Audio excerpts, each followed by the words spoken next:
Hi everyone, welcome back to the LIFTER podcast. My name is Anya Parasher. I am a freshman here at Stanford studying public policy, and I'm super excited to have y'all on today for a really good episode. In some recent news, I did sorority rush this weekend at Stanford, which was super interesting. It's very chill here. I wasn't sure if I was going to like it, but I ended up having some really cool conversations with a lot of different people. Got to learn about different majors we have here, different experiences that people were doing outside of school. I got to meet someone who was literally cheerleading for the Rams. I met someone who started their own business. So many cool things and so many cool conversations. So stay tuned for next week because maybe I will reveal the results of that. The interview that I did today was one of the most life-changing interviews I have ever done. In today's episode, I speak with Stanford professor William Damon on how finding your purpose can change your mental health, your relationships with other people, and even your resilience. If you've ever felt unmotivated, slow, lost, or stuck in the projects that you're working on, or just want to find out what you're meant to do and what your purpose in life is, listen to this episode. Enjoy. Okay, so I want to start by talking a little bit about your work and kind of the definition of purpose. Obviously, your work focuses on purpose, which is a very profound but elusive concept. And so I wanted to start with the basics and kind of get to understand, how do you define purpose and what makes it different from a passion or a goal or simply just living a productive life? Great. And I'm really glad we're starting there because, of course, purpose is a word in the vernacular. We use it all the time in everyday speech. And when people use words in everyday speech, they're kind of loose about it, which is fine. But in our work, we try to be, first of all, scientific, and it's also devoted to educational practice. So you kind of have to be pretty rigorous about making sure the word is understood in the same way by all the people that are studying it and using it and doing practice to help students do purpose learning and so on. So here are the main points. The kind of official definition is that purpose is an active commitment to accomplish something that is both meaningful to the self and of consequence to the world beyond the self. So there are a lot of high points in that definition that are important, and I'll just briefly go through them. First of all, it's a commitment, an active commitment. Active means that you do things. So purpose is not just talking the talk, it's also walking the walk, in other words. Just dreaming about something is not really purpose. But you have to do something. So it's active. It's a commitment in that you stick with it. It's not a one-shot deal. And you can do good things on a one-time basis. If you jump into a river to save the life of a drowning child, that's a great thing to do. It's heroic, it's noble, but that's really not your purpose in life. Unless you happen to, decide to sit by rivers all day long every day and watch out for drowning children, then it would be your purpose in life. But if you just did it once, you wouldn't say that's your purpose. It's just something good that you did. So it's an active commitment. And then here are the next two important parts. To accomplish something that is, first of all, meaningful to the self. So you have to own it. You have to believe in it. And that's what distinguishes it from mandates or orders that you have to follow. And some of those mandates are important. I believe that students ought to do their homework, for example. I think that's a really good thing to do. But a lot of times the students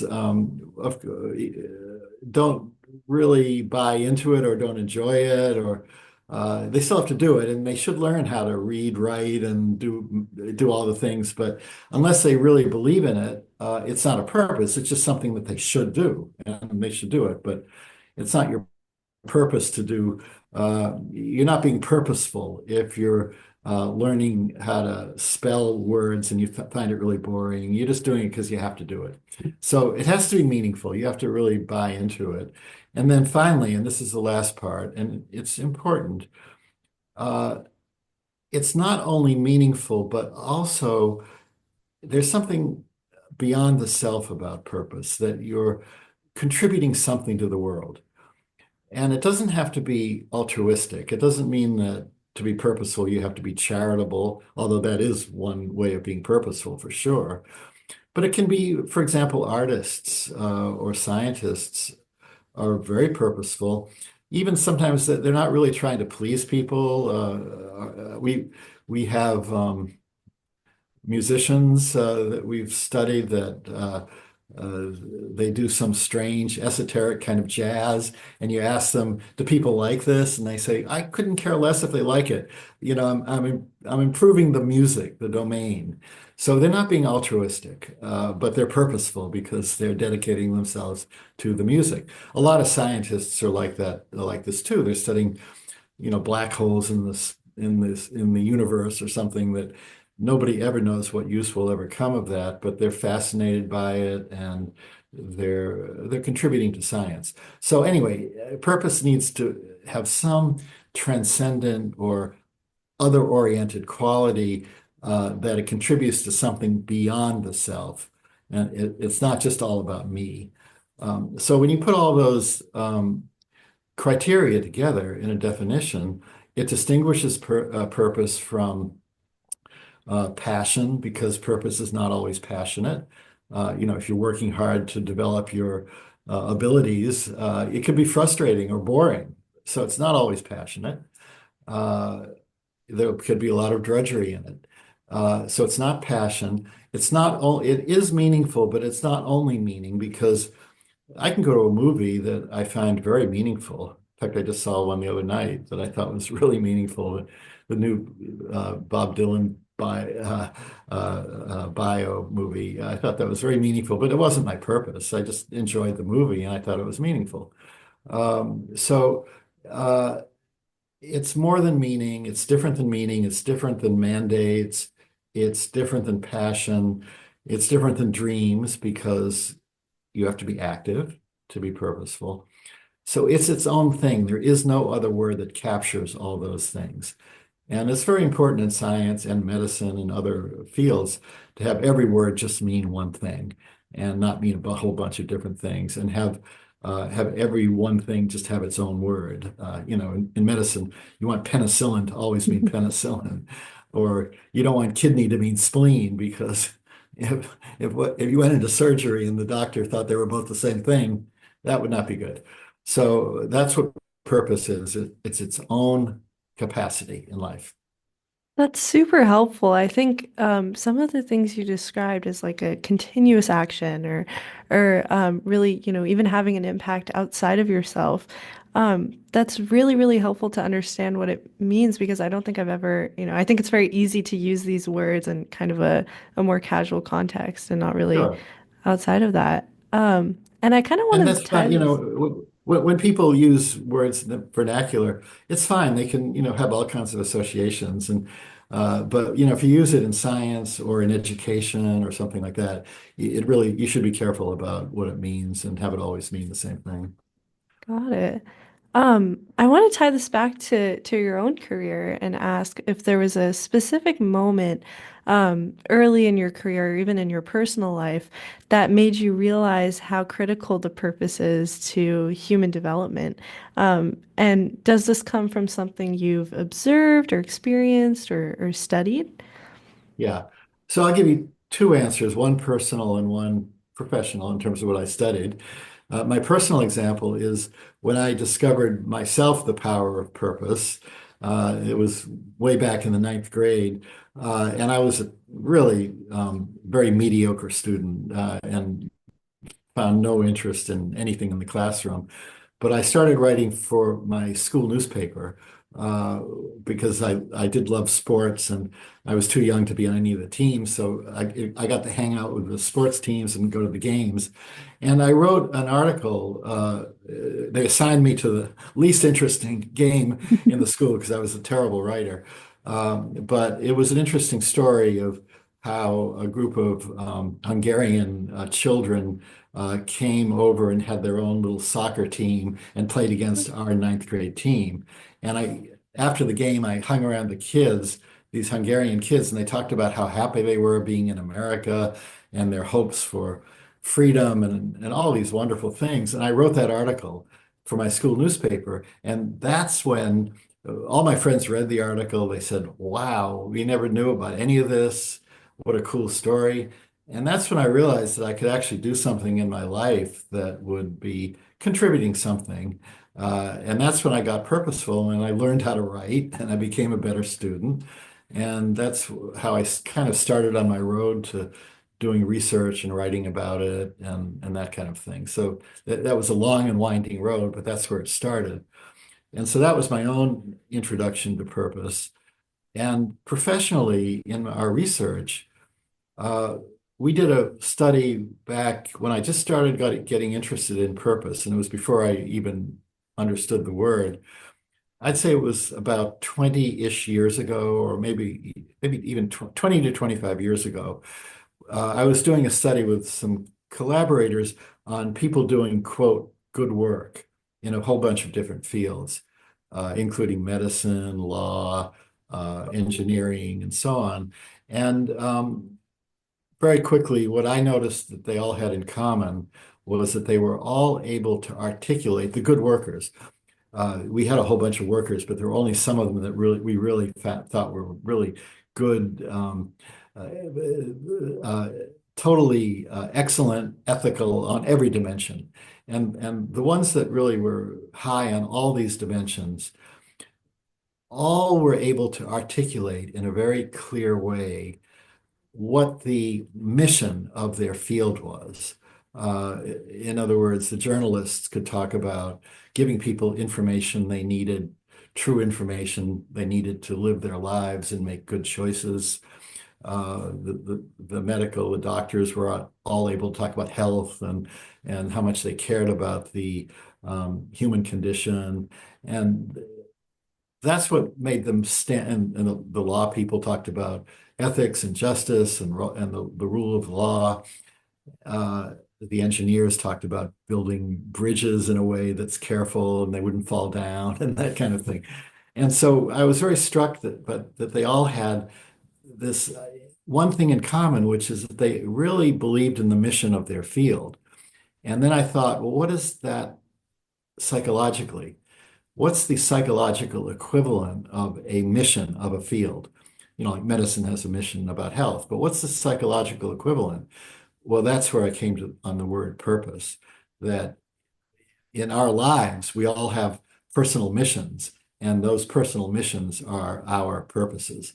So that's when I decided to study purpose. And it came out of this good work project that was studying how people do good work across all the different domains of work. Yeah, that's such a fascinating story too. I mean, both your personal and your professional experience.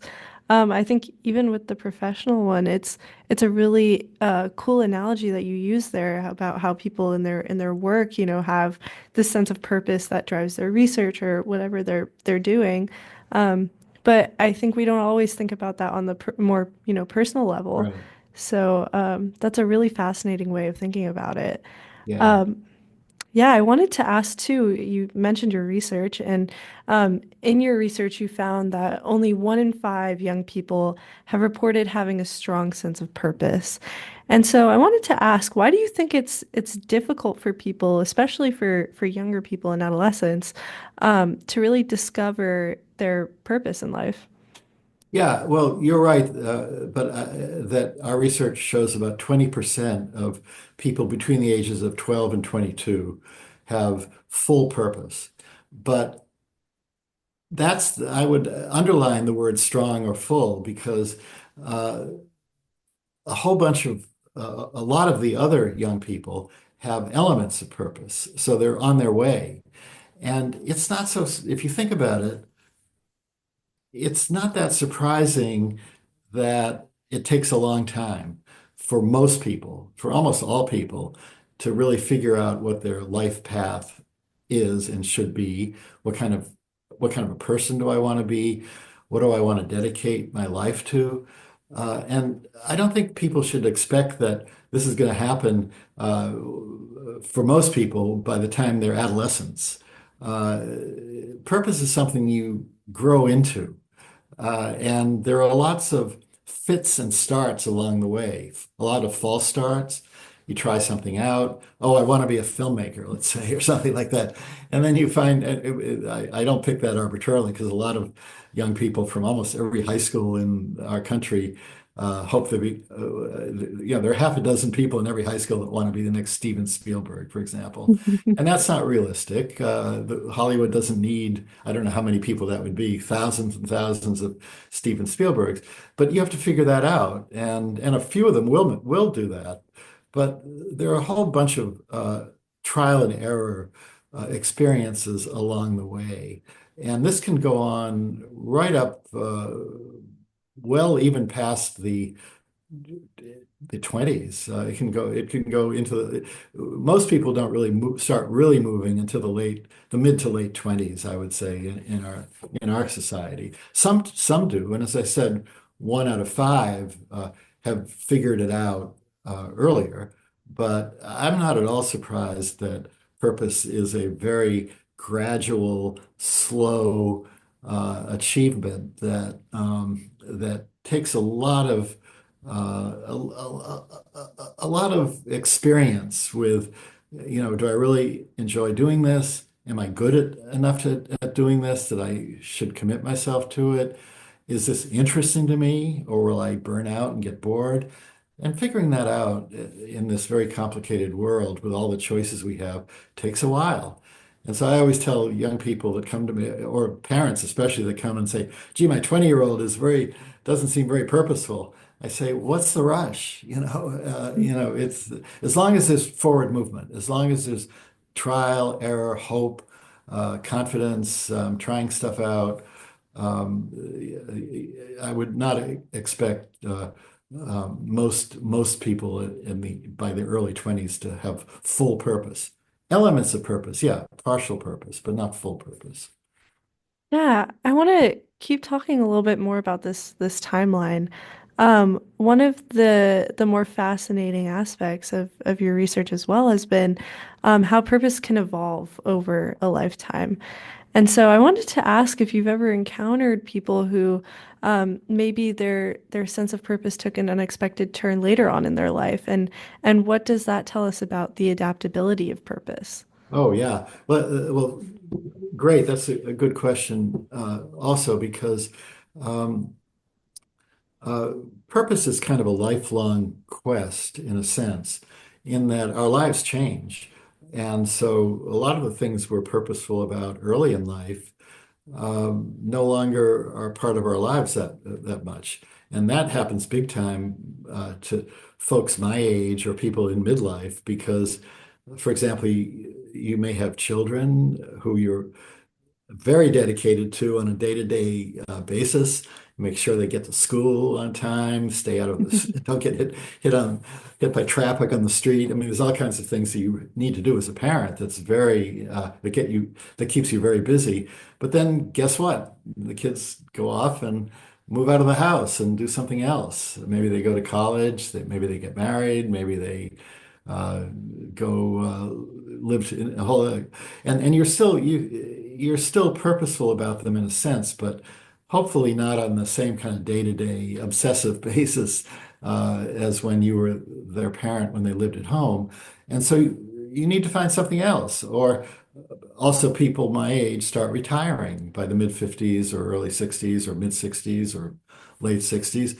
And so your job, which maybe has given you purpose, no longer is there for you. So purpose is a lifelong quest, and it's always a capacity that brings a lot to your life. And so you do need to, as life changes, keep looking for new commitments to get involved in. And to sort of answer the other part of your question, in a sense, if I'm understanding it right, there could be people that are purposeless for a large part of their lives, all the way up to mid adulthood, let's say, or beyond, that have all of a sudden some experience that pulls them into it. It could be, I mean, of course, uh, there are all kinds of conversion experiences in religious literature. Uh, St. Paul and the road to Damascus, for example. I mean, there's a lot of literature about that. But even in ordinary everyday lives, there are people that all of a sudden, let's say at age 30 or 35, they might have a boring job and they don't really like it that much, but it's just a paycheck and to earn a living. But let's say they have a child, and then all of a sudden that paycheck becomes purposeful because it's contributing to the raising of that child and maybe the child's education. And so that person has become purposeful because of that person's family responsibilities. Or somebody could switch a job. There may be we've seen a lot of people drop out of professions and switch careers, and their new profession is meaningful to them, but their old one wasn't. And that can happen at age 40 easily. So there are a lot of things that can happen that can change your life, that can bring new purposes to it, all the way through life, all the way as long as you're still alive. Wow, that's really, really interesting. You talked a little bit about kind of these outside fact or I guess more internal factors in someone's life that can change and change their Yeah. purpose. And I want to think a little bit more about the more of the outside factors as well. So, how do you untangle the role of societal pressures, family dynamics, and even education in fostering Yeah. or even stifling a young person's sense of purpose? And Yeah. do you think there's one factor that's the most influential? Okay. Let me start with the things uh, that work and that don't work. Uh, um, what works for people is to get in touch with what interests them and what moves them and what inspires them and what they think is important in life, and also what skills they have or what capacities they have. And what parents and teachers and the outside world can do to promote that is, first of all, to do a lot of listening. I mean, that's the first thing I always advise parents and teachers is really listen to that child. Every child has a spark. Every child has something they're interested in. Believe me, everyone does. But a lot of times schools aren't really paying much attention to that. And adults love to talk to kids and at kids, but listening, not so much sometimes. And so that's the first kind of rule of thumb that I suggest to the grown-up world is to get to know the individual child and help the child get in touch with his or her own interests and dreams and beliefs and talents. And what doesn't work is kind of the opposite, which is trying to write the script of life for the child. And that's a mistake I've seen people make, well-intentioned, but, I've seen one of our cases, he's told us that, gee, our family has had three generations of lawyers, my great-grandfather, my grandfather, my father, and of course they expect me to be a lawyer. That's the family tradition. But I don't, it's not what I want to do. But that was actually, I'm making a little light of it, but that in this case, that was actually quite a problem. And I think it set this boy back quite a bit because he had to struggle against this expectation that he thought was not really what my life wanted to be about. So writing the script for the child is not helpful. It doesn't really work. It might work short term, but then the kid will eventually or may eventually burn out or react against it and so on. But providing the child resources, supporting the child, encouraging the child's choices, Certainly,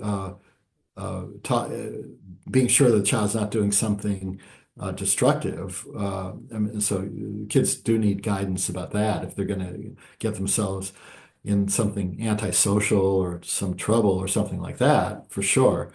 But in terms of guiding them towards their purpose, it's more giving them ideas, giving them options, giving them resources, and giving them encouragement, but not trying to dominate or to not trying to have the child live through you or something, or you live through the child. Um, and I think that as far as schools are concerned, um, it's kind of the same message, but it's a little different at the level of the school. Schools have curricula, and it is important that I believe that students learn all the different subjects, math and English and chemistry and so on. But I think that schools should make a lot of room for the child, for each individual child's own interests and support that and give each child a chance to do some independent work and independent choices to specialize in something that the child finds really interesting. And a lot of schools don't do that. They kind of have a blanket curriculum that they test for, and they squeeze out even a lot of the material that will really excite a lot of children, like music or art or theater or that kind of thing. And I think it's so misguided because even those schools do that because they think, well, we want to prepare kids for jobs. But guess what? There's a lot of good jobs in media and entertainment and Hollywood. I mean, that's the third biggest part of our economy. So uh, let kids wander and make choices in in the areas that interest them. But at the same time, yes, you also do need to teach chemistry and math and all that. But when you do that in an interesting way and explain to the students why it's in their interest to learn math. So again, make it purposeful for them rather than just say, well, here's the curriculum, we got to get through it, we're going to test you at the end of it. That's not a purposeful reason to pass the test. The purposeful reason is, well, I want to learn how to compute. Numbers are important. Numbers are interesting. I mean, that's what you want. That's the way you want to teach those subjects. Yeah, I think that's such a amazing way of looking at it too, and especially in talks about reforming our education system or making it better and getting better outcomes. It's really, going to the student and being able to evoke something out of them with each subject that's important. And so I'm really glad you mentioned that. Another area I wanted to explore a little bit with you as the world is evolving and we're looking more at technology and social media is how do those areas impact the world of purpose?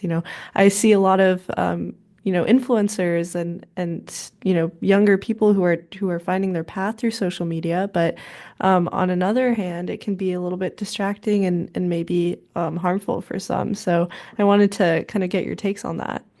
Yeah, this is a very hot contemporary topic because there's been a lot written lately about the uh, the perils of too much cell phone use and social media and all of that. And of course, uh, as a reader of these writings, I'm concerned about that also, and also as a parent and a grandparent too. Yeah. I would say my rule of thumb would be any new technology uh, can be used for the good or for the ill. And I think that goes all the way back through history. I mean, when the X-ray machine was developed, obviously that's a great medical advance, but it also can cause a lot, the radiation can actually cause cancer if it's misused. And every other possible technological advance has its risks. So I think that we need to apply that same kind of mindset to social media and to all of the technological advances we have, which is if we can always be sure to use them in a way that promote the kinds of experiences that help human development, that help young people develop, and then that's a good use of it. If we use the technology in a way that gets in the way or deters them or distracts them from the essential human relationships that they need to experience, then we've done something destructive. And I think the best example I know of that is social interactions and especially friendships. Now, friendships is a really important part of life and also of human development. That's a friendship. We know in developmental psychology, the experience of having a close friendship in early adolescence is what's called in psychiatry, the literature, a chumship. Uh, I don't know where that word came from, but anyway, that's what the psychiatrists call it. But I call it just a close, intimate friend. Having somebody that you can share secrets with and share your dreams with and also share your problems with. Like, oh, I had a really tough day at school today, and somebody you can talk that over with, that's a peer. It's not your parent, it's not somebody that will be judgmental, it's a close friend.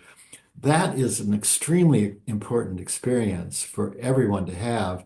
And early in life, it is one of the cornerstones of development. So if social media is getting in the way of that, in other words, if you're using your cell phone and you're not having these deep conversations with anybody, but just kind of doing little texts here and there, and two sentences, two sentences is not enough. You need to have conversations with people to have a real friendship. And so I would say that if the cell phone is getting in the way of that, or the social media is getting in the way of those deep, intimate conversations with friends, then you should put the cell phone in your back pocket and leave it there for a while. But if it's helping you, if the text is helping you arrange a meeting with someone, or how did it go today, and oh, let's get together later and talk it over, or whatever, then that's a positive thing. Then it's a benefit. So just use it in the right way and be careful of the risks, and don't use it in a way that would be damaging.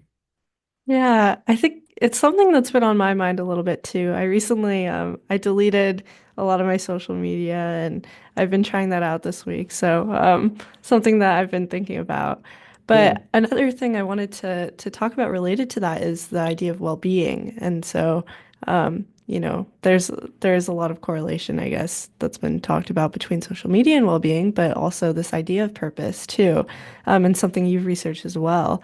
And so I was wondering if you could explain if having a purpose can not just affect your motivation or your outcomes and what you do later on in life, but also your mental health and your resilience, especially, when things aren't really going the way that you want it to go. Yeah.